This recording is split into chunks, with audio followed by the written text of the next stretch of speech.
Sir ನಮಸ್ತೆ. ಹೇಳಿ sir, ಏನು ಈ ಸಮಾಚಾರ? ಬಾರಿ ಯಾರಿಗೆ ಓಟ್ ಹಾಕಬೇಕು ಅಂತಿದ್ರೆ, ಯಾಕೆ ಹಾಕಬೇಕು ಅಂತಿದ್ರೆ? ನೋಡಿ ಸರ್, ಇದು ಗ್ರಾಮ ಪಂಚಾಯತಿ ಎಲೆಕ್ಷನ್ ಅಲ್ಲ, ವಿಧಾನಸಭಾ ಎಲೆಕ್ಷನ್ ಅಲ್ಲ, ಇದು ದೇಶದ ಎಲೆಕ್ಷನ್ನು.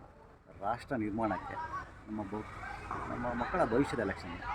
ಅದಕ್ಕೋಸ್ಕರ ನಾವು ಯಾರಲ್ಲಿ ಸಮರ್ಥ ನಾಯಕರಿದ್ದಾರೋ, ಯಾರಲ್ಲಿ ದಿಟ್ಟ ನಿರ್ಧಾರ ತಗೊಂಥ ನಾಯಕರಿದ್ದಾರೋ, ಯಾರು ದೂರದೃಷ್ಟಿ ಇರೋ ನಾಯಕರಿದ್ದಾರೋ, ಯಾರು ಜಾತಿ ದೃಷ್ಟೀಕರಣ ಮಾಡೋದಿಲ್ಲ, ಸಬ್ಕಾ ಸಾಥ್ ಸಬ್ಕಾ ವಿಕಾಸ್ ಅನ್ನೋ ನಾಯಕರಿಗೆ ಹಾಕೋದು ಸರ್.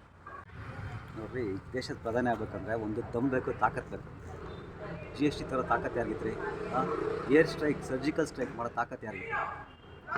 ನೋಟ್ ಬ್ಯಾನ್ ಮಾಡೋ ತಾಕತ್ತು ಯಾರಿಗಿತ್ತು? ಆರ್ಟಿಕಲ್ 370 ಕಿತ್ತು ಕಾಶ್ಮೀರ ನಮ್ಮ ಇಂಡಿಯಾ ಕೂಡಿಸಿ ನಿಜವಾದ ಭಾರತ್ ಜೋಡೋ ಯಾತ್ರೆ ಮಾಡೋ ತಾಕತ್ತು ಯಾರಿಗಿತ್ತು ರೀ? ಆಮೇಲೆ ಎಲ್ಲರೂ ಮರ್ತಿದ್ದೀವಿ, ಕೋವಿಡ್ ಟೈಮಲ್ಲಿ 200 ಕೋಟಿ ವ್ಯಾಕ್ಸಿನ್ ಸ್ವದೇಶಿ ನಿರ್ಮಿತ ಮಾಡಿ 30 ಕೋಟಿ ವ್ಯಾಕ್ಸಿನ್ ಆಚೆ ರಫ್ತು ಮಾಡಿದ್ದಾರೆ. ಅಂಥ ತಾಕತ್ತು ಯಾರಿಗಿದೆ ರೀ? ಆಮೇಲೆ ಮೊನ್ನೆ ಚಂದ್ರಯಾನ ಆಯಿತು, ನಮ್ಮದು ಫಸ್ಟ್ ಸ್ಯಾಟಲೈಟ್ ಸೌತ್ ಪೋಲ ಇಳಿದಿದ್ದು. ಆ ಥರ ತಾಕತ್ತು ಯಾರಿಗಿದೆ ರೀ? ಅಂಥ ತಾಕತ್ತು ಬೇಕು.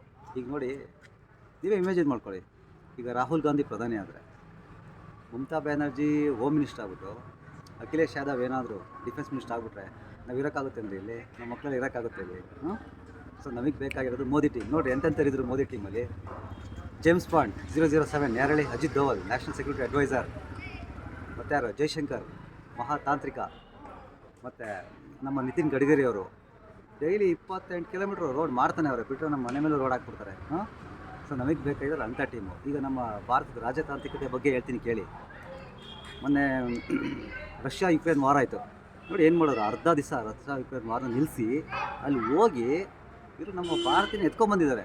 ಅದ್ರ ಜೊತೆಗೆ ಪಕ್ಕ ಪಾಕಿಸ್ತಾನ ಯುಕ್ರೇನ್ನ ಎತ್ಕೊಂಬಂದಿದ್ದಾರೆ. ಗೊತ್ತಾಯ್ತಾ? ಅವರು ದಂಗೆ ಬಿಡ್ಬಿಟ್ಟಿದ್ದಾರೆ.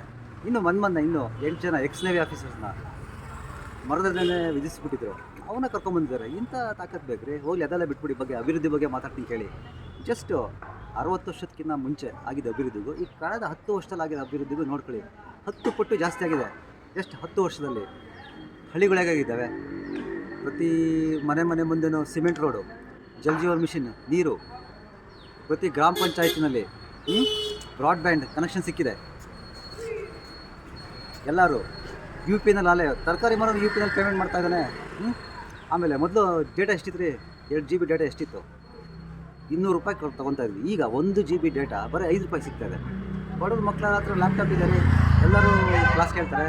ಸೊ ಅಂಥ ಟ್ರಾನ್ಸ್ಫಾರ್ಮೇಷನ್ ಹಳ್ಳಿಲಾಗಿದೆ. ಆಮೇಲೆ ಇನ್ನೊಂದು 100% ರೂರಲ್ ಎಲೆಕ್ಟ್ರಿಫಿಕೇಷನ್ ಆಗಿದೆ. ಈಗ ನೋಡಿ, ಇದು ನಾನು ಅದಕ್ಕೆ ಹೇಳ್ತಾ ಇರೋದು, ಇದು ಗ್ರಾಮ ಪಂಚಾಯತ್ ಎಲೆಕ್ಷನ್ ಅಲ್ಲ, ದೇಶದ ಎಲೆಕ್ಷನ್ ಅಂತ ಹೇಳ್ಬಿಟ್ಟು. ನಾರ್ತ್ ಈಸ್ಟರ್ನ್ ಸ್ಟೇಟಲ್ಲಿ ಹಳ್ಳಿಗಳು ಎಷ್ಟೋ ಕಿಲೋಮೀಟ್ರ್ ದೂರ ಇದೆ, ಬೆಟ್ಟದ ಮೇಲೇ ಕಂಬಗಳು ಹಾಕಿ ಎಲೆಕ್ಟ್ರಿಫಿಕೇಷನ್ ಮಾಡಿದ್ದಾರೆ.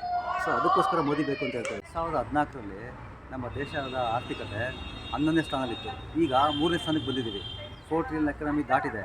ನಮ್ಮ ಮೋದಿಯವ್ರ ಪ್ರಕಾರ ಇವಾಗ 2047ಗೆ 100 ವರ್ಷ ಇಂಡಿಪೆಂಡೆನ್ಸ್ ಆದಾಗ ನಮ್ಮ ಭಾರತ ಸೂಪರ್ ಪವರ್ ಆಗಬೇಕು ಅಂತ ಹೇಳಿದ್ದಾರೆ.